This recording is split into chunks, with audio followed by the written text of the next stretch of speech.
Hi, I'm Ray Seahorn, and you are listening to Pluribus Diaries.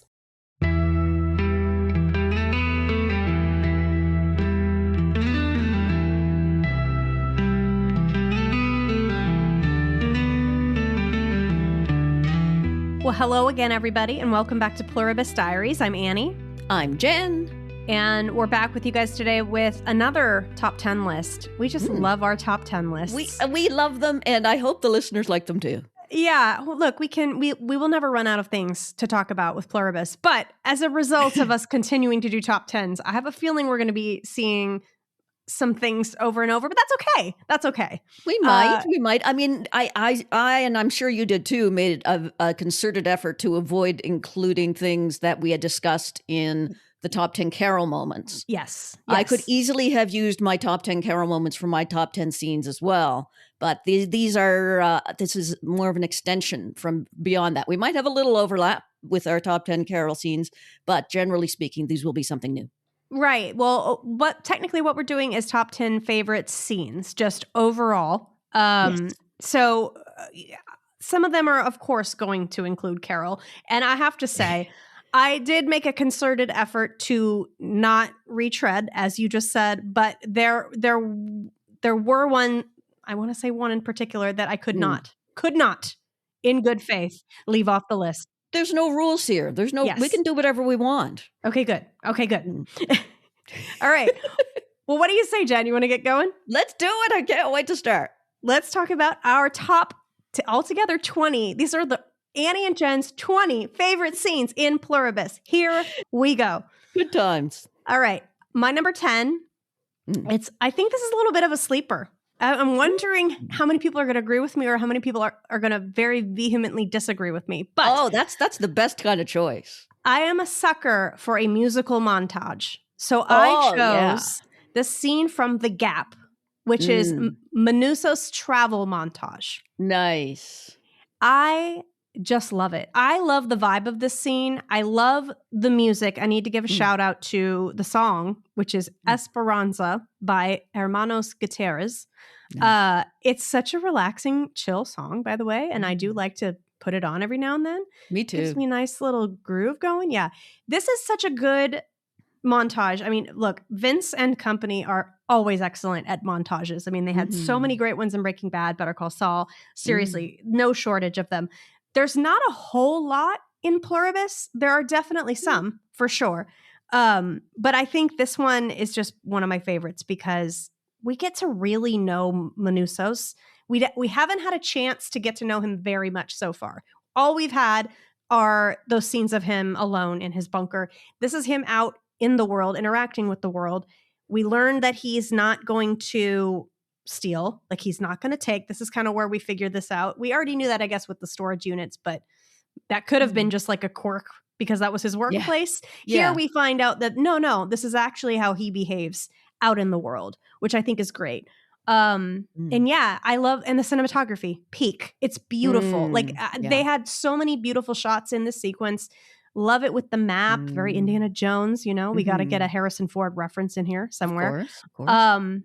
And yeah, let's not to mention his repetition of his learning English, all these phrases that we love to attribute meaning to, particularly the girl saves the mouse from the trap, which I think, in retrospect, is going to have great meaning next season. Just putting that out there. Like it. But before I let you chat about this, I did want to say one thing I noticed that I didn't really pick up on last time when I watched this montage is that he's sleeping in a church. And I mean, I loved it for the location and it was just beautiful. But that really also really fits in with his whole, like, I am not going to, break into someone's house and sleep there or sleep on anyone's property. Like a church is sort of sanctuary, like it belongs to everybody. So it was, I didn't think about it that way before until I watched it this time. So I really loved that. Anyway, this is a lovely scene. So that's my number 10, the Manusso's travel montage. Fantastic. That is a gorgeous scene. Really just so brilliantly executed. You've explained it perfectly. And yeah, great point about the church too. I always liked that as kind of, I thought of it in terms of, it sort of speaks to where he feels comfortable and his, perhaps, his faith. But I also really like your point that it's an illustration of how he will only use public spaces. He doesn't want to use private spaces. Mhm. But yeah, love the music. Love the whole, like, the vibe is so cool. And we do learn a lot about Manusos and his character with, just little things, the way that Pluribus Yeah. and the way that Vince Gilligan in general does such a beautiful job of allowing us to get to know people through just small little details. Once again, his And economy of these yes, tiny little moments, they say so much. Yeah. exactly. Economy, good word. And yeah, I love his sort of his determination to learn English, how much effort he's putting into this. We see the rain coming down. This is a tough journey, and it's a long journey. So Mhm. we have to do something to illustrate that. And this was a tremendous way to illustrate it, and it really, really enjoyable to watch. Really tells a lot. Gives us a lot about Manusos, the story. It moves the story along and tells us all about his journey, and yeah, really fun to rewatch. So I think that's a great choice. It also is one of those things that I think it divides the the people who are real fans of Pluribus and the people who maybe not so much, because I think there are plenty of real fans. Are we gatekeeping now?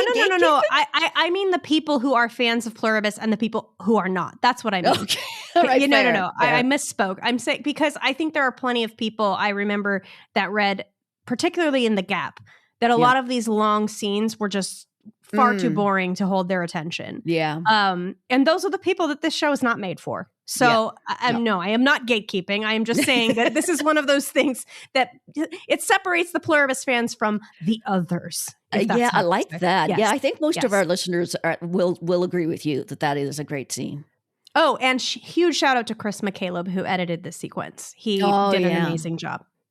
The editing throughout the show is, I think, maybe we underappreciate how valuable the editing is and how pitch perfect it is throughout the series. Yeah. But yeah, this scene in particular, a montage is all it depends on its editing, and they do a brilliant job. It's just there's a lot. I think you have to put a lot of skills together to pull off a good montage, and they do it really brilliantly here. Yes. Yeah. All right. So what is your number 10, Jen? What a fantastic start. My number 10, I've entitled it, I Just Want My Sprouts Back. So it's when Carol goes to Sprouts. It's all empty. She calls up, I just want my sprouts back. And voila, suddenly all of Sprouts descends upon her. The trucks pull up in this kind of perfect tandem. These people start to creepily just sort of appear and just descend from all directions. Yeah. The perfect choreography of unloading the trucks, taking everything into the store. It's just fascinating for me to watch. The groovy tune, again, shout out to the music. This one's called Cogito, I guess, by an artist called Akusmi, I think is the way you pronounce that. The way it's this like complex piece of music, but with like different elements working together, just like the members of the Hive just like the Pluribus. Yes, just like the Pluribus. And it's another groovy little tune. I was listening to that a lot today. And it's the first time, I remember you mentioned when we first talked about this scene, Annie, that this is the first time that we see Carol seeing the Hive in action like this. Yeah. Really like working together as the Hive. And so it's great to see her reaction to that. We see it through her eyes, which is really cool. The movement of every member of the Hive is just pitch perfect. Shout out to movement choreographer Nito Lariosa, whom we discussed when we talked to Pamela about her experience as a background actor. Yeah. It just really, really cool to watch. Well pulled off. Really gives us an interesting insight into the Hive. I love watching the Hive interact and do their Hive thing because it's just a really interesting concept, the way they've sort of conceived with how they interact. And this is a terrific way of seeing that, just the wordless way that they're perfectly in sync, and they just move in these really sort of interesting, complex, sort of joined and in ways that they're moving together. And it just really, I didn't fully appreciate the scene, I think, when it first aired. It's one of those things that I appreciate much more on rewatch. Because at the time, I'm like, come on, let's move on with the plot. I want to know what happens next. But now when I go back and watch it, I'm like, damn it, that's just a really great scene. And there's just a lot. And it's an astonishing thing, of course, to see what the Hive can achieve when they all work together. They can do anything. And they do this. They create a whole Sprouts just for Carol.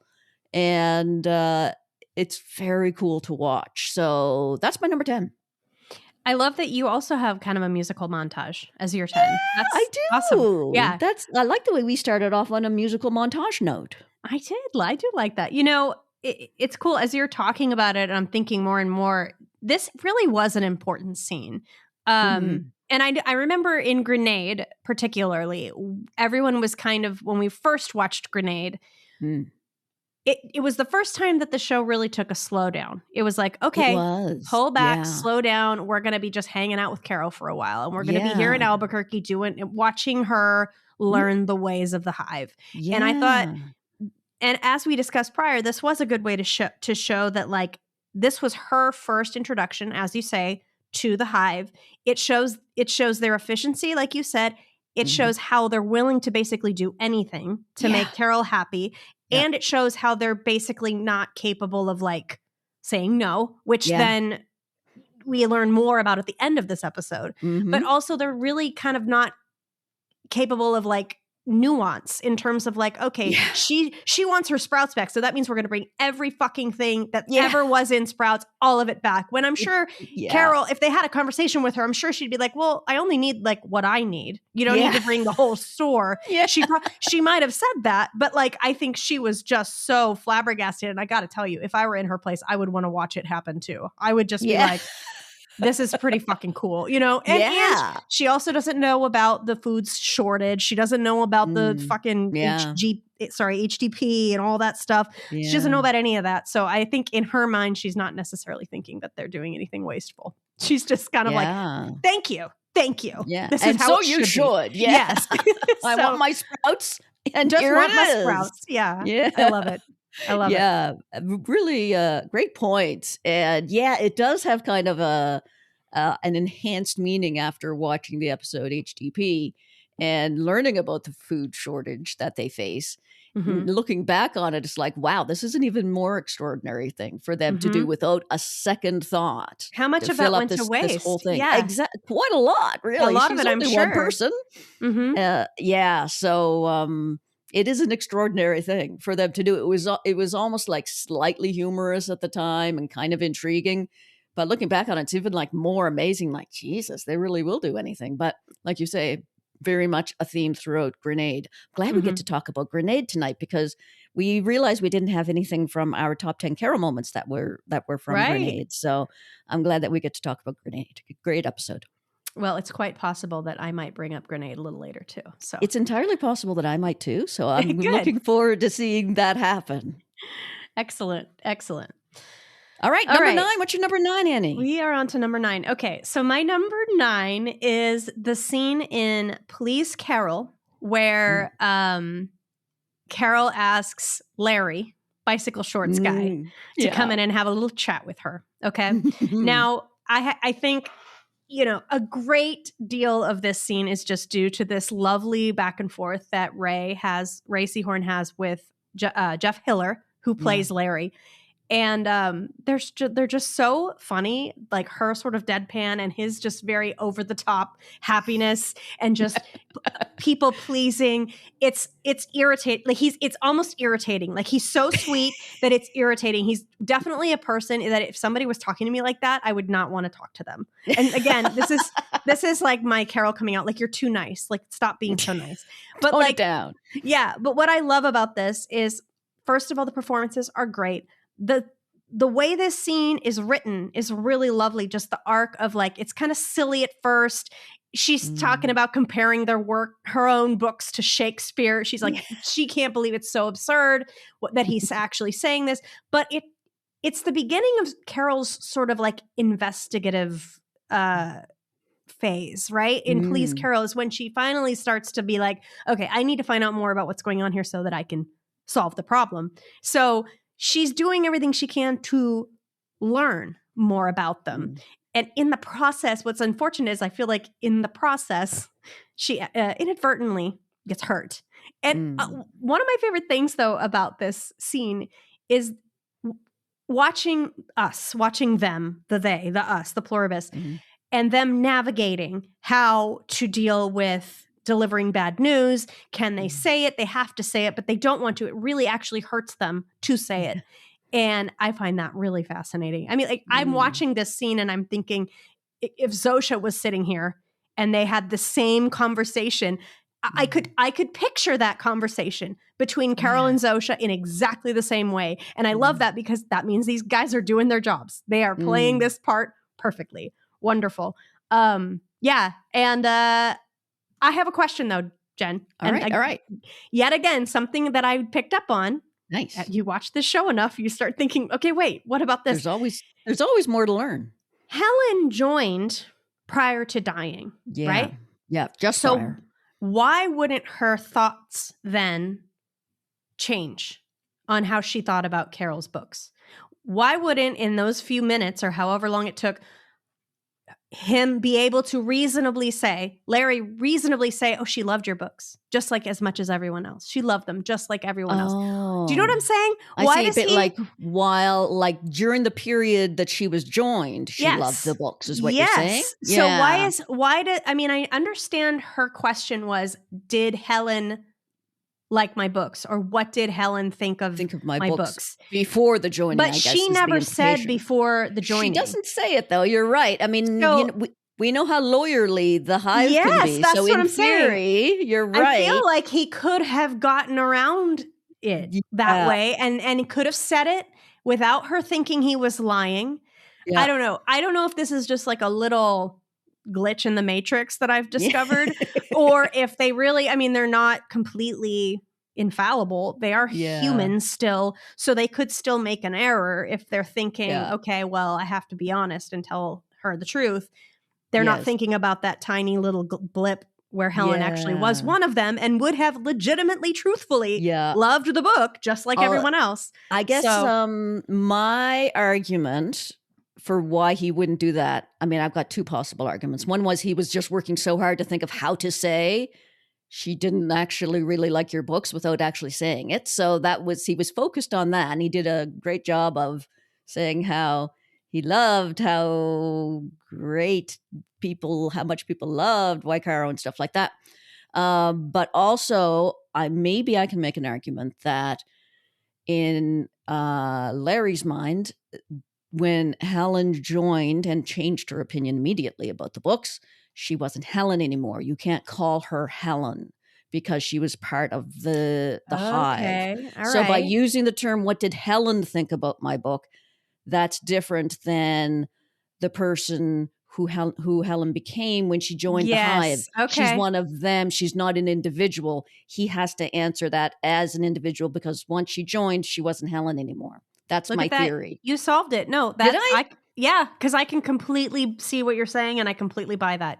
Because Helen as it stands no longer exists. So by default, her implication is that it's prior to the joining. So okay, I can live with it. I'm glad to know that there is no glitch in the Matrix. Good. There's no glitch. They're just, I mean, really though, the whole series is so well constructed. It's really hard to find a plot hole. And I agree. You can tell that it took a while for them to finish writing it and filming it. And tragically, that it will probably take them quite a long time to finish writing and filming season 2. But this is what you get. You get something that's so tight and so carefully constructed and so carefully reviewed that it's hard to find anything that you can poke a hole in. So this is a good example of that. Oh, one more thing I wanted to point out about this scene that has nothing to do with the scene, really, but it's something that I noticed. Yes. There's in a wide shot where you see the two of them at the table, and then Yeah. you're kind of out in the foyer or the dining room or some other Yeah. room. Yeah. There's a picture on the table of Carol and Helen that I had never noticed before. And it Oh. looks like perhaps it's a picture of them maybe in Norway too, because you could tell Helen has like a big hood on. Or sorry, Carol. One of them Oh. does. I think it's Carol, has a Yeah, hood yeah, yeah. on. And they're kind of standing behind a railing. So it's hard to tell where, but it Oh. does look snowy and cold. And I was like, I wonder if that's a picture from Norway, which is a nice Nice. little callback to the prior episode. Just wanted to point that out. Oh, love that. I got to go check that one out and see that picture. But yeah, it's a really terrifically shot scene, as Mhm. is the norm in Pluribus. And yeah, I like the point you made about how just sort of the contrast in their behavior. You know, Carol is Carol and very sort of, flat.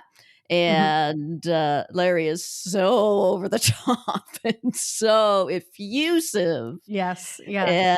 And yeah, it makes for a very interesting bit of contrast. It is a fabulous scene to watch and so entertaining. I'll It bet came really close to getting on my list too. I'll bet that Carol like instantly regretted that this was the man she chose. Yeah. Like, you know what I mean? Like this is Mayor not after all. Yeah. not someone that she would want to talk with for more than 30 seconds in the real world, I Yeah. think. So Yeah, no, he's because of course, everyone in the hive mind is more or less the same, but I think they have different mannerisms, as all people do, and Larry's mannerisms, let's just say, made him well suited for the hive, because Right. he seems like he was just the kind of guy that's just very sort of upbeat and outgoing, and yeah, just the opposite of Helen in every way, but made him so fun to watch. Well, And you like met Carol, right? yeah, yes. Sorry, Okay, I okay. do that all the time, It's don't okay. I? Boop boop boop. I'm tapping making myself sure. on the head to get it right.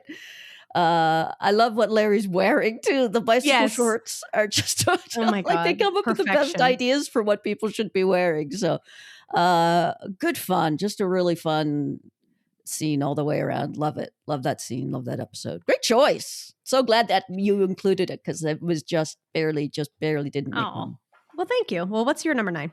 Oh, my number 9 is a scene without any Carol whatsoever, like your number 10 was. This includes another character, Diabate. Another one of our very few main characters in Pluribus. Specifically, this is the scene with Diabate and his ladies in the hot tub.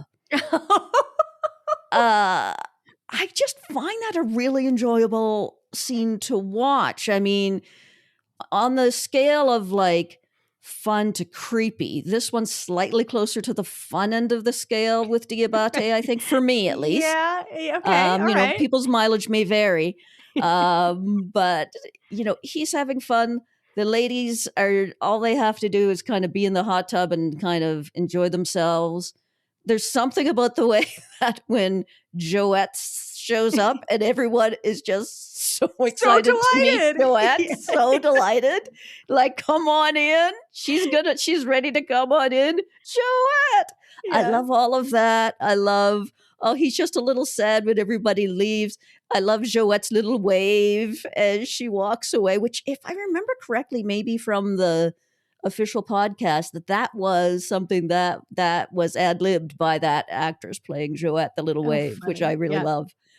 I love all of that. I love watching the change that comes over the ladies. Yeah, when they just kind of suddenly they receive the message. Yes, they're sort of like, we're receiving a message that Carol's on the way, and then they just immediately leave. They just change their behavior. They immediately all just get up and go. Nothing that Diabate says will change their mind at that point. So I kind of like the fact that they're demonstrating a little bit of autonomy there, that they're not just doing whatever he wants them to do, at least in that moment. That's interesting. That's true that you point that out, because their own well-being, they are putting above his happiness in this moment. They are in that moment. He's clearly very sad to see them go. He's distressed that they're leaving. He's quite sad. Is there no time for even a little Yeah. Yeah. So it is kind of interesting to see that. Yeah. And it makes it a less creepy scene as well, that they can actually at some point do what they need to do, and that they can disregard what They he can wants. say no. I They mean, can say no, at least in certain circumstances. yeah. And this is one of them. So I kind of like that. And I like seeing Diabate's compassion towards Carol when he says, I can't do that to her, in terms of leaving with them. Sooner or later we'll have to talk. So I kind of like seeing that sort of softer side of him for a moment. So I do enjoy that scene. And I remember hearing on the official podcast, they said that this was Samba Shoot's first scene that he shot, which is so still amazing to me. But I mean, he really nailed it from out of the gate. And I thought he's an interesting character. He's got some flaws for sure. But he's an interesting character. And so I kind of wanted to find a scene that I enjoyed with him in it. And this is one of them for sure. So that is my number 9. I love it. And I'm actually really glad that you included that. I came very close to including the scene prior to this in Vegas, the card playing scene. Yeah, I thought you might want to use that one. Yeah, I came very, very close, but it just didn't quite make the list. And so I'm very glad you picked a Diabate scene, because he is such a wonderful addition to the show. And like every time he shows up, it's amusing to me. So it is. He's always fun to watch. And it's just like, he gives me all the feelings at once, which is, isn't he cute? And ooh, yuck, all at the same time. It's just, it's very complicated, but that's Pluribus for you. Exactly. So well, this I love that pick. I feel like this scene, he's leaning more towards the less creepy side. So I enjoy it. I enjoy watching that one. For me, I enjoy it. I agree. I enjoy it too. I think it's a really good part. It's a good Fantastic. What is your number 8, Annie? We're on to number 8. Okay. My number 8 is from Pirate Lady. And now I knew I wanted to pick a scene with Carol and the survivors, but I was kind of debating which scene actually that I wanted to pick. And I think that the scene that I like the most is the one on Air Force One, when they're basically sort of first starting to, I don't want to get to know each other, but Carol is realizing that this is not going to go to plan. And I think that scene illustrates that so perfectly, because later when we have the luncheon scene, like, she's already given up. She's just like, this whole thing is not going to work. But seeing her slow realization and her just trying so hard to convince people that are unconvincible for whatever reason is so frustrating to watch, particularly when I think about how many people came out of this episode like kind of against Carol. And like very anti-Carol, like, why is she so rude? Like all the and me just getting infuriatingly mad at that, because I'm like, what is wrong with everybody? Clearly she's the only sane person, at least at this point. I can understand, and I love the fact that they all make these very salient points and these very interesting like arguments for the hive, but not on day 2, not on day 2 or whatever the fuck this is. It is way too soon for everyone in that room except Carol to have given up. Way too soon. I don't know. I just think it's crazy to me that she's the only person in that room that's like interested in fixing the world. But you know what I mean? That's the world for you. Everyone's got their own opinions and most of them are crappy. Anyway, but I love this scene because it's very funny. There's a lot of funny bits. I love the sort of back and forth between everybody, the difference in personalities, the distinct personalities. You know who every single one of those people is by the end of this scene. It's just one scene. Like, Mr. Alton, but I'll never be able to say his name. This plane is upstairs, him. He's the one that's kind of in defense of Carol slightly, but he just is kind of in the whole, like, I don't really know what to do. You're probably right, Carol, but I don't know what to do, which I get it. And he is, she not know. Nobody know. Like, he's the one person that comes to her defense. He does. So we got him. We have Kusamayu, who this is such a lovely plant because we know later that she does end up turning. And here she expresses the desire to turn, which is, again, just a pivotal moment that we were watching, but we didn't realize we were watching it, Yeah. And then, Lakshmi being the main antagonist, Diabate being kind of the humorous but problematic one, or slightly problematic one. Yeah. I don't know. I think everyone has such a cool, distinct personality. It was really fun to get to know them and to realize that this is not as simple as we think it is. This is going to be much more complicated. Because I think all of us were probably on Carol's side going into this. All of us, I would hope. Yeah. That we were all on her side in terms of, okay, cool, we're going to get everyone on board. We're going to do something. It's not going to work, but at least there's going to be a concerted effort, Yeah. And then to so quickly have all those hopes dashed. It's just such a cool way to tell the story, and unexpected and entertaining as hell. And I love it. So that's my number 8. Really, really great pick. I'm so glad you picked this one. It's such a great scene. There's a lot going on, and yeah, it's a classic sort of pull the rug out from under you scene that we get a lot of on Pluribus, where you're kind of expecting one thing, but it turns out to be another. And all these people that don't want to do a damn thing and are almost like looking for an excuse not to. And it's at that point, I agree. It's so frustrating watching it. It's like, are you fucking kidding me? But then I think about it and I think, you know what? This is not that hard to believe. This is actually a believable take. Yeah. Because at the end of the day, it's like, well, it's not so bad for me personally. It seems all right. I don't really care, actually. I don't care about anything, outside beyond my own world. Yeah. Beyond, a 6-foot radius around me kind of thing. And it's very believable. And the fact that, let's talk about the giraffes instead and things like that. It's kind of like, it is so maddening. Like, I so feel for Carol in that moment. Like, are you fucking kidding me? We're talking about giraffes right now? Right. It's so believable that people would do that. And also, I definitely feel totally for Carol believable in that moment. Yeah. As like, really? But at the same time, you can kind of see she is acting in a slightly sort of, she's being a little bossy. She's coming on strong. She's being a little intense. And you can see how much that isn't working in that room. That's the wrong approach for that crowd. Yeah. And so you can kind of see why they're taking it amiss. We know Carol. We are on her side. Like you say, we agree with Carol's perspective. But you can kind of see that, she's being a little much for where they're at that moment. And so you can see why it's not working.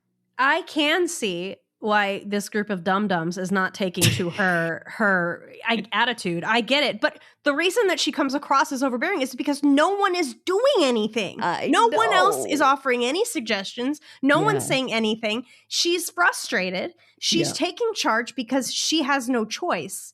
Yeah. And at that point, too, she's the one who called the meeting. And so I think she assumes she's going to take the lead in this meeting. Oh, sure. So yeah, absolutely. I don't have any problem with her in this scene. I think later she, when she gets drunk or whatever, I don't blame her again for a bit. I don't blame her for anything she does in this episode. Honestly, it's perfect. Day 2. It's day 2. She's having a horrible time. All she can think about is how do we reverse this? How do we turn this back? Yeah, and it seems self-evident that everyone else would be feeling the same way, and like, we should all be feeling this. What is happening? Like, I do like the fact also that when they were conceiving about who the survivors would be, and they being the writers of the show, that they quite appropriately had. There was no sort of white Western representatives aside from Carol. Yeah, I like that too. Yeah, it's people from various parts of the world, which is the way the world is actually constructed. We have a large population of non-white people in the world, so of course it makes sense that that's who would be there. But I like the fact that that's what they decided to do, because you wouldn't necessarily see that a lot.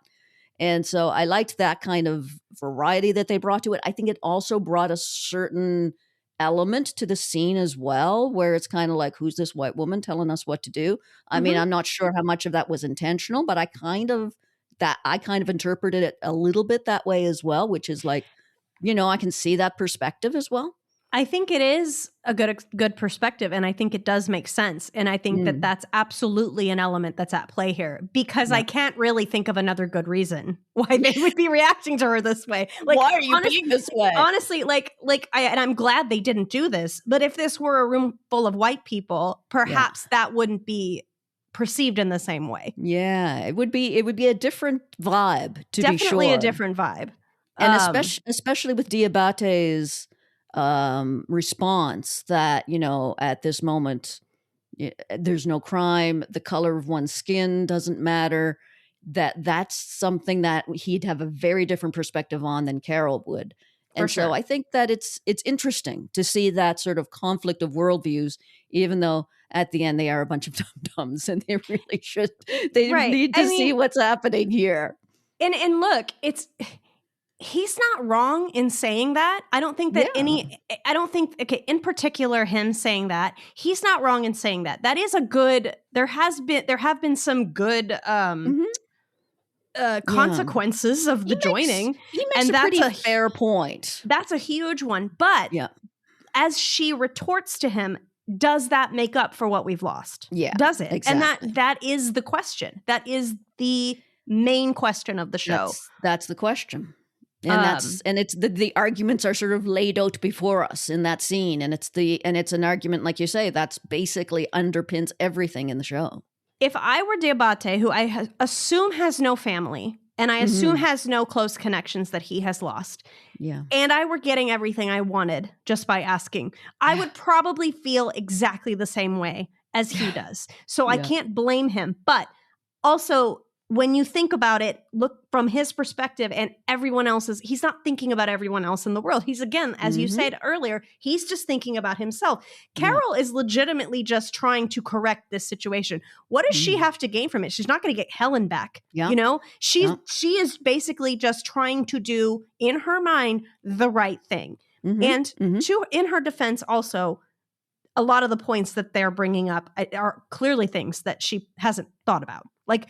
Which I think makes the scene interesting too. They're saying things, okay, she thinks about them, but it doesn't deter her. None of those things deter her. None of the things deter her. She is not deterred until episode 8. So it's just an interesting thing to point out. Like, these are really good points. Cool plane, but no. You know what I mean? And so I do, But again, like, this scene, it creates such a cool it creates great conversations. It has such an interesting dilemma to approach, and yet you can still walk away, as I do, thinking Carol's completely in the right. So absolutely. It's a complex scene, brilliantly written, great actors all the way around for all of the actors portraying the survivors, and the fact that they basically built Air Force One, the interior, so that they could film the scene, and they made it like precisely accurate, like down to the telephones and things like that. Also very, very cool. So great scene. It's a great scene.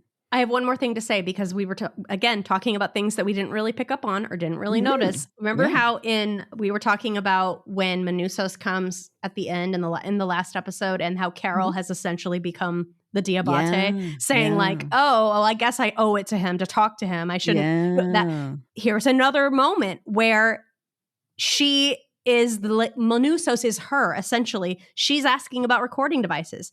That's on her brain. She's like, are there any recording devices? Do you have anything recording in here? That's not something that she, not only was she even thinking in the last episode, she kind of was mocking him for caring. And so I thought that was a really, and again, didn't pick up on it until I rewatched the episode again. That is a really great parallel. I love that. Yeah, great point. Because, it just shows how different her attitude was by episode 9. So, that's a great little point. So, well done. All right. What is your number 8? Number 8. I was very, very tempted to pick the conversation with Larry, but then I thought there's another conversation that I like just a tiny bit more, so I'm going to pick that one instead. So I'm glad we got to talk about both. But the one that I chose is Carol's conversation with the DHL guy. Oh, yes. In Grenade again. Yay. It's the first time I think that we see Carol talking to sort of a Hive member that's not Zosha. This is before her conversation with Larry. Yeah. So it's interesting to see how they interact. And again, it's basically Zosha in a different form. Right. So it's fun to see a different Hive member and exactly how they behave. The actor is so great. Shout out to Robert Bailey Jr., who's so Love great. him. So Cute funny. Cute as a button and subtly hilarious at the Yes. same time. Just like he plays it so note perfect, where he seems very, very earnest and he's very believable, but it's still hilarious. His reactions, his facial expressions, the tone of everything he says, just the sort of the increasing absurdity of the conversation, and he tries to sort of like keep up and tries to sort of stick to the whole plan of you get what you want, like, okay, a grenade, absolutely, a tank, sure, an atom bomb, okay, let's talk about it for a second. It's so fantastic. I love it. It's also, it's an interesting, in addition to being hilarious, it's an interesting exploration of like, are there limits to what they would give to Carol? And she does a very nice job of kind of establishing what those limits or lack of limits they would have. And so that's really interesting to watch. And it kind of feeds into her sort of strategies from there on out, knowing that they basically have to say yes to her in almost every case. I mean, the fact that they would give her an atom bomb, and the atom bomb exchange at the time just seems like a funny sort of hypothetical thought exercise. Yeah, just over the top kind of hyperbole. But and Carol's humorous response, I'm going to have to get back to you on that. But of course, that winds up actually becoming a thing. Yeah. She does get back to them on that, and she does want an atom bomb by the end. And I did not see that coming at all. No. So I kind of love the fact that it actually winds up being kind of a significant conversation. And again, just like with Larry and his bicycle shorts, the fact that this doctor essentially is wearing a DHL uniform is kind of inherently funny as well. Yeah. And I just really enjoy watching it. So that's my number 8. That's another one that definitely made my short list. I think that Robert Bailey Jr. is a marvel. I wish that we saw more of him. I love that there are multiple Hive members and like we never have to see the same one over and over again. I probably shouldn't in many ways, because it just emphasizes how they're all the same person essentially, even though they take all these different forms. Right. I mean, it doesn't make sense to see them over and over. The only one that does make sense is Zosha for reasons, but like I think it's a shame because we get so many, look, Jeff Hiller, like him, we get so many great little performances. It just goes to show how really great the casting was on this show. Yeah, finding these performers to play these roles so perfectly. And you mentioned it at the end, but I was going to say him being in the DHL uniform is what made it funny, because it's like, it really does. He could have just put some scrubs on, right? Like, wouldn't you do that anyway, just to be sterile? Like, wouldn't you? You're in the hospital. Was he in there treating her in his DHL outfit? It's a really great question. He seems very informed about her conditions, so he was definitely involved. Yeah, or he was just in the room observing. But the funny thing is that I feel like he talks like a doctor, but again, they would all talk like a doctor, so it doesn't really matter. True. So it's hard to narrow it down, but he does seem to walk from the general direction of where you'd expect a doctor to come from. Right. And I don't know, I guess at the end of the day, it doesn't matter. But I think it's funny to think about who was actually in there doing the surgery. They all were, but which actual individual had the best hands for the job? You know what I mean? It's kind of I mean, there is a certain amount of like physical dexterity required for that sort of thing, right? Zosha said, remember that muscle memory or things like that did translate, right? Doesn't she say that later? Yes. So, although you got to still have this sort of skills, I guess. You have to have the physical ability. Like my fingers are not particularly nimble fingers. So, but that's what I'm saying is like Carol asked that question when they were playing croquet, and she said, how are you better at this? Like, does that mean muscle memory translates? Like your physical ability translates? And she said, I guess so. So Yeah. point So I being, guess anyone could be the best croquet player. So that means anyone could be the best surgeon. that's true. That's kind of how I take that. Yeah, the AHL guy might have been in there doing the whole surgery. Who Yeah. knows? Yeah. Who knows?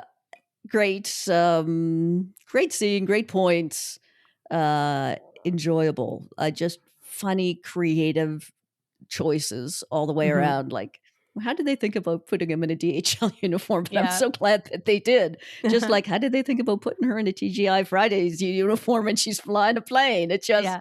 they just seem to have a great sense of what's going to be the most hilarious presentation. And everyone in the hospital who's like working there, like a large number of them do not look like the kind of people you'd expect to see working in a hospital normally, which really emphasizes the whole, the hive is everybody and everybody can do everything. And I like the way that they worked with that. Really, really good. Love that scene. Very nice pick. All right, let's go on to your number 7. My number 7 is also from Grenade.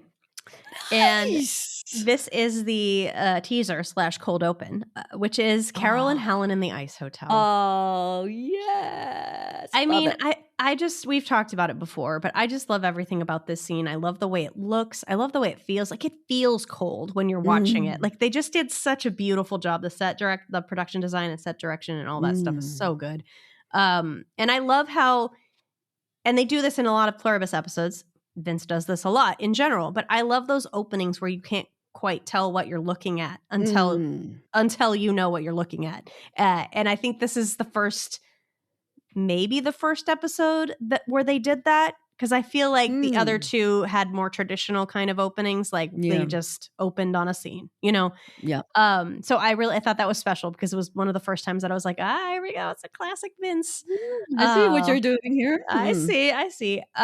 This is, I think, the only example we have of sort of other than We As Us, a pre-joining Carol, who's almost, I would say, I don't want to say pre-jaded because she's still Carol, but she's she's definitely still prickly. But, maybe a little less. Like, maybe not quite as jaded as we see her in We As Us, right? Yeah. But honestly, anything that expands her relationship with Helen, I love to see those little windows. And just, also, I remember this scene too was very special to me because it was the first time that my husband goes, you know what? I just realized that she's totally you. But I realized that Carol is far more like me than perhaps I should be comfortable with. But love it. Love it. She's just fantastic, pointing out everything and just saying, no, that's cold. Not going to do it. Very funny. But at the end, they have their little moment, and we do know that turns into a lovely memory for Carol. And it's just, I don't know, such an important scene, a beautiful scene. Love it in this episode. So that's my number 7. So beautiful. I'm so glad you included it on your list. I mean, it's such a great scene to have some more Helen content. I love the Helen content and the Helen Carol content in particular. And it's great to see how they interact and what their relationship was like. And what Carol was like before all of this, because so much of what we see of her is after all of this. And it's great to see her and to see what she was like at the beginning of her writing career when she's so excited about making the bestseller list. That's really fun. And it is beautifully designed, beautifully shot, terrific music. Shout out Dave Porter always. And I love like the guy who's playing like the porter who's, explaining everything about the hotel. He's great too. He's great too. He's so enthusiastic, and Helen's so enthusiastic, and they're just both like super enthusiastic together. And I love that. And talking about like, the hot tub's always open and like all of that. It's just, I don't know. It's just so much fun. And Helen's trying out her Norwegian, and it's quite delightful to watch and to and then there's Carol in the corner being Carol, and it's fun to watch all of that sort of interaction and to see Helen. Helen, I think, is such a fabulous, special character and such obviously an amazing person because she's having fun with this guy and she can, relate on his level, but she obviously still loves Carol as well. And Carol's a very different kind of person who's not a cheerful, upbeat person. And Helen is capable of being a very cheerful, upbeat person, but she still loves Carol for who she is. And the way she says to Carol, was it that you love feeling bad? This is your bag. You love feeling bad. Yeah. You love feeling bad. That's so perfect. And the fact that, and you can tell Helen loves that about her. And I love that. I love everything about the scene. I'm so glad you chose it. I have to bring this up as I do frequently just because I love it so much. But David Duchovny once said about Mulder and Scully from The X-Files that Scully is Mulder's human credential. Basically, like everyone in the world can think he's just like a weirdo or just crazy, but she kind of keeps him grounded. And I often think of that, what he said, when I think of Carol and Helen. It's like we see scenes like this, and I mean, not that we don't already love Carol. I certainly already loved Carol, but when we see how much Helen loves Carol, it kind of legitimizes that. It makes us love her more too, and us kind of really get it. Yeah, it's like, here's a very nice, normal person, and she loves Carol. So obviously, Carol is a good person. Yes, exactly. Like, obviously, Helen knows her better than anyone, and she thinks she's awesome. So, like, okay, I thought she was awesome, but this really kind of nicely confirms it for me. So I appreciate it. Thanks for the vote of confidence, Helen. Very good to know. So exactly. it is really nice, and it is important in terms of understanding their relationship and getting a bit more insight into Carol as well. Totally. Love it. So what's your number 7? My number 7 is a different pairing, Carol and Manousos. Their first meeting in particular, when Manousos rolls up in his ambulance, and the meeting does not go the way he's expecting, for sure. And it doesn't go the way the viewers might have expected an episode or two previously. And they fight like toddlers. And they fight like toddlers. And it's kind of tense. They're both kind of, stuck in their outlook. There's a little sort of standoff between them, but it's also funny. The chemistry between the actors and the characters is so entertaining to watch. They're both like these sort of stubborn people who hate being controlled. They're both like that. And so you get them together, and it's going to be like their sparks are going to fly. And they did. And it made perfect sense. The little the auto translator on the phone was hilarious as well. When we've got like the whole episode. Throughout the episode. But we've got like the electronic voices saying things like 9,000 kilometers for this shit. It's just so hilarious. Shut your trap. Shut your trap. Yeah. It's so great. So it's a lot of fun to watch, and it's subverting expectations from sort of earlier in the season when we first got to know Manousos. I think most of us were like, yes, can't wait for Manousos and Carol to get together, because at that point they were on the same page. But by the time we get to this moment, it's not the same Carol that he saw in the video that he saw of her. And so it's not what we had hoped, but it's something completely wacky and interesting and fun to watch anyway. And it's a hoot to watch. I'm hoping that it's just like a preview of the kind of interactions maybe we'll see between these two in season 2. Fingers crossed we'll have a lot more of them.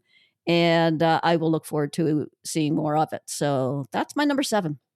I love it. That was another one that came really close. Like, there were so many great scenes to choose from in those first interactions of Carol and Manousos. But I had a feeling you were going to pick something. So I was like, I'll leave that off. But this is such a good one. Such a good one. I just keep thinking of one of my favorite bits in this scene is when he steps out and he says the thing he has been rehearsing his whole, the past month for. Yes. My name is Manousos. I am not one of them. I would like to save the world, or whatever it was. And he's expecting the good luck and Godspeed Carol. That's who he's expecting. And instead she's just like, hola. I'm in the casa. Like, you know what I mean? It's like, not what he expected at all. It's Not just what he so was funny. picturing. Yeah, like, oh, what happened here? And like, oh, he's so earnest. Like he fixes hair and tucks in his Yeah. shirt. It's so sweet. Like there was so much promise. And it went off the rails really fast, but probably in a way that was more entertaining than if they had just kind of been on the same page from the beginning. So it Right. made them a lot of fun to watch. They're kind of our two heroes. And it was pretty amazing to see them finally meet. And it was very interesting to watch the way that they interacted. And when you think about it, it's like, how else was it gonna go with these two? Right. They're two alike. And so this is kind of what happens. I just think it's amazing that with such a strong, fully formed character as Carol from the beginning, that we followed this entire journey, that they were able to sort of believably essentially turn her into Lakshmi by the end of the season is just it's such a testament to how great this storytelling is. Yeah. Like, honestly, it's amazing that they got us there and it was believable. Yeah. I still marvel at it. Not that I'm a fan of that happening, but I am a fan of it happening in the story, if that makes sense. I mean, so brilliantly done and so believably done. Yeah. And as we discussed already, Manousos acts as such a great foil in terms of him being so much like Carol was at the beginning. And and Carol winding up being so much like Diabate was at the beginning, and seeing how that interaction winds up bringing out both of those kinds of characteristics. And it does really enhance our understanding of Carol in terms of how she responds to someone who is like she was, and how different she has become at that moment. And hard to watch, but very believable and very interesting. Yeah. Really, nice. really good. All right. Love it. I think we're on to number 6 for you, Annie. My number 6 is from episode 6, HDP. And it is the scene where Carol watches a very informative video about HDP, narrated by John Cena. Now, okay, this is so funny to me. I love this scene so much because it's so delightfully Vince, I think. And it's so Pluribus. Like, it's everything that's sort of ridiculous about this show wrapped up into a completely believable, presentable, appropriate package. Yeah. And it's like, how did they prepare this for her? I like to think about when they decided we need to make this video. Obviously, they were spying on her and watching her when she discovered the HDP, right? They knew that she had found it somehow. And this had been pre-prepared.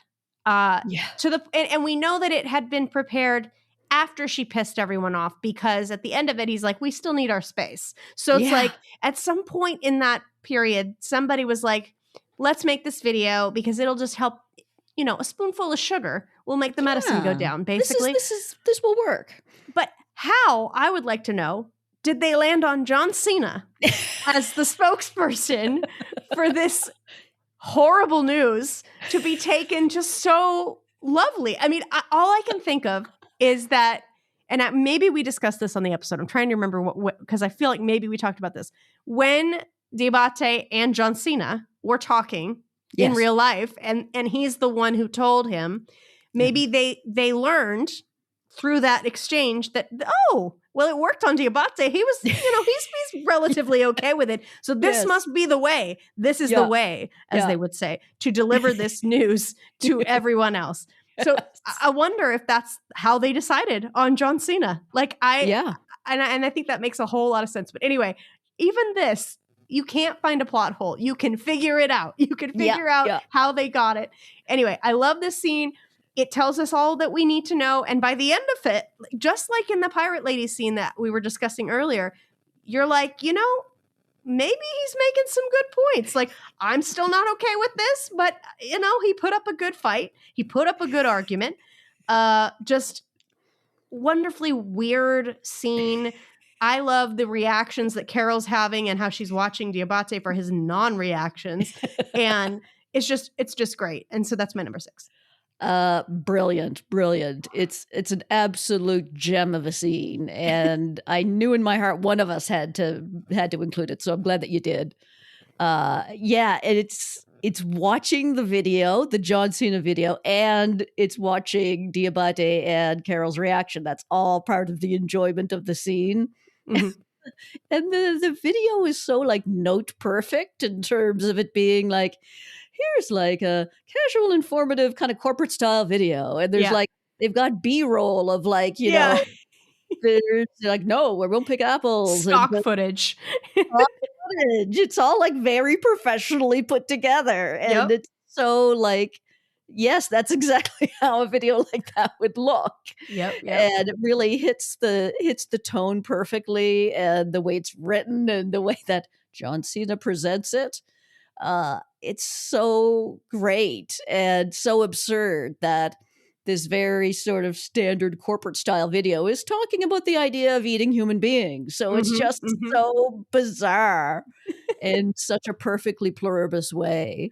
And it's hilarious and creepy and a little sort of alarming and tragic. Like we're in a bit of trouble here when it comes to food. Like this is getting a little serious, and just perfectly executed on every level. And the way it just takes such an interesting turn in that episode where, again, we think, you know, something's going to happen, and then zoop, it does a complete 180. And, you know, we think that Carol's going to go in there with this amazing, shocking news, and Diabate is going to be horrified. And then no, John Cena explains it all. Apparently, he's even more persuasive in French. So my God. I love so it. Funny. I love every bit of that. I hope we get more of these instructional videos or informative videos hope so. next season, because I look, we learned so much in Charm Offensive. Like Zosha is wonderfully delivering all of those points. Like she's great at it. Of course she is, because she's John Cena. But like I'm just like, I wonder how I would have enjoyed all of those things being shared with Carol in another video by another celebrity. You know what I mean? Yes, that would be so great. I can't wait. I mean, we have so many more things to learn. I'm sure they haven't done their last informative video. They love them so much. I would love it. We hope that would be fun. Well, you know what I'd really love, and this is just like a wish and a prayer that probably won't come true, but I can wish it nevertheless, is to get this as web extras, to have a whole series of instructional videos. That would be great. That aren't part of the show. That are within the universe of the show, and that we haven't seen yet. And it'll keep us going a little bit until the next season comes along, to have some content like that. And they could explain things that we kind of already know, so it's not going to give too much away. But like there could be like little bits of hidden information in there that like there might be. For the real true fans, we could find them and figure it out. We could analyze the hell out of them. Because they did that with Better Call Saul, did they not? They had like some, some background stuff. Like I think, didn't they have like Kim was doing some law videos, and there was like some Gus Fring was doing some videos, I think, as well, about, you know, training videos for his employees or something like that. Yeah, I definitely remember the Kim Wexler ones. The Kim Wexler ones were great. So good fun. So all I'm saying is there's precedent in the Vince world for doing this kind of thing. If you're listening. Yeah, just putting it out there, Vince. Just putting it out there. We're here for it. It would receive 1 million views within 24 hours. I'm going to say. I mean, look, can you just imagine if they did something even similar to how they teased this show in the first place? Yes. Like we got like a little something every few months. While we're waiting, just to tide us over. I think that would be amazing. They should do something. That would be so good. I would love that. Imagine you're just going about your day one day, and out of the blue, you get another Pluribus text. Oh my God. We haven't had one in so long. You're right. Where are the Pluribus texts? Wouldn't it be fun to get a new one, and that would be somehow pointing us in the direction of this video? And oh my God, I'd lose my shit. Okay, yeah, we need that to happen. Okay, I feel like listening, we do. Make that happen. Yes. I'm putting it out into the universe, both in sort of a vague magical way, but in a very specific way, in the sense that we're talking on a podcast and people might hear this. So Exactly. I love it. We're putting it out there, just saying we would be very much here for it, and we'd make an emergency episode of the podcast to talk about it. Oh, we absolutely would. Yeah. So all right. Fingers crossed. Thank you, John Cena. That was my number 6. What is yours? He was so great. Yeah. Kudos to John Cena. He was great. He was perfect in this. Yeah. All right. My number 6 is, it's from the episode Please Carol. And it is the scene, Please Carol, when everyone is saying Please Carol. Nice. It's a gripping scene for me. It's so suspenseful. Carol is bringing Zosha out, she's drugged up, and Carol's trying to get this incredibly valuable piece of information out of her about how to reverse this. And in the meantime, all the Hive members are trying to interfere in whatever ways they can figure out how to interfere. And so there's this interesting element of what can they do, what can't they do to try to stop this? Because they can't, Carol knows. Carol, that's what the handcuffs are for. She attaches herself to Zosha. It's like, you can't touch me. And they're like, okay, yeah, we can't. And also, Zosha's really fighting with what she can and can't do in response to what Carol's doing. And that's fascinating to watch. And it's just the way that the whole tension is just building and building through the scene with the Please Carol chants start, and more people show up, and it gets louder and louder and more intense. And Carol's questioning becomes more intense, and the music becomes more intense. Again, shout out to Dave Porter. So great. So beautifully done. And then this twist it takes when Zosha sort of collapses, and, Carol's being kind of tough on Zosha. But then we see, she still has a lot of humanity in her. She immediately backs off, and she's slightly horrified about what's happened to Zosha. And she does care about Zosha's safety in the end. So it takes that sort of shocking twist, and everyone is crying, and it's like, what is going on? It's shot so well, some really cool overhead shots. It's just a very gripping, well done scene, and really interesting to watch. So that's my number 6. It is a really good scene. That's such a great episode, just front to back. Really is. And I love too the way that scene kind of cuts. Like it's like such an abrupt cut at the ending. It is. Yeah, so cool. Like you're in the middle of the action and it's just kind of ripped away from you. I think that's a really, really cool way to end it. It really is. As far as what exactly is going on in that scene, I'm still slightly mystified. I think there are so many interpretations as to what's happening and what's going on and why they're doing what they're doing that I still find myself watching it being like, I don't know, I'm not entirely there with it. Right. Because I think your interpretation that they're basically just trying to make a lot of noise to drown out Zosha's talking makes a lot of sense. But I don't necessarily know if that's their motivation. Yeah, it's hard to say. I think it also, to a certain extent, I think you could also see it as the Hive we've seen on more than one occasion are not very good at understanding human behavior. And so they're just acting weird, and maybe they think this will somehow convince Carol by chanting this weird thing over and over again. That's not the way to convince anybody, guys. Yeah, it's also like, why are they crying? Are they so upset that she's doing this to them, or are they upset that they're not making her happy? I feel like it's open to interpretation. Even Carol says, "Why are you upset? Are you upset because what is it? What does she say? What's the line? Because you something like, are you sad because you're not telling me, or you're not making me happy? Doesn't that make you sad? Does that make you sad? Yeah, it's and it does make her sad. Zosha, I think, is very distressed, and I think it's a possible interpretation that the crying is just an extension of what Zosha's feeling. Well, it is, yeah. But in terms of Zosha being upset because she's not making Carol happy, or because she's so close to giving up the game? I think it's both of those things, which I think is really interesting. Yeah, you're right. I guess it could be both. But we've seen before, and we've talked before in this very podcast episode, that they would very easily place their own survival over making Carol happy.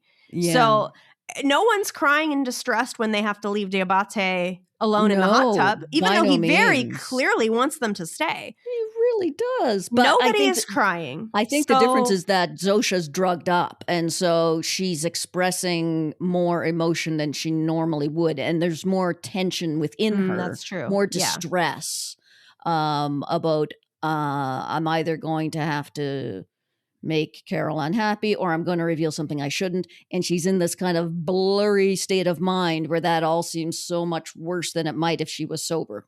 Yeah. And obviously, because of the drug, on the verge of actually saying something. Yeah. And knowing, like, maybe, is she going to say something? Say something. Yeah. Like, and also, like, how much is Zosha aware of that too? Like, does she know? Does she know she's been drugged? Does she really not know what's happening to her? Is she kind of scared because she doesn't know what's happening to her? Like, I think this scene is just so ripe for multiple interpretations that I have yet. I guess what I'm trying to say is, like, I have yet to have landed on one interpretation. Yeah. So I still, even though I think the scene is wonderful and I like watching it, I don't really quite know what to take from it still. Right. Entirely. Then I can take some of it. But it's a very strange scene. Like, usually when we see the hive, we can understand why they're doing what they're doing. This one's a bit more mysterious and makes them a bit more alien in a way, I think. Agreed. In the sense that they're acting weirdly. And I think that's kind of cool. I like it when, the hive act in a weird way, zombies. Because like zombies. I mean, I do love a good zombie story. So you're reminded that this is not right. Yeah, exactly. Like they're not humans.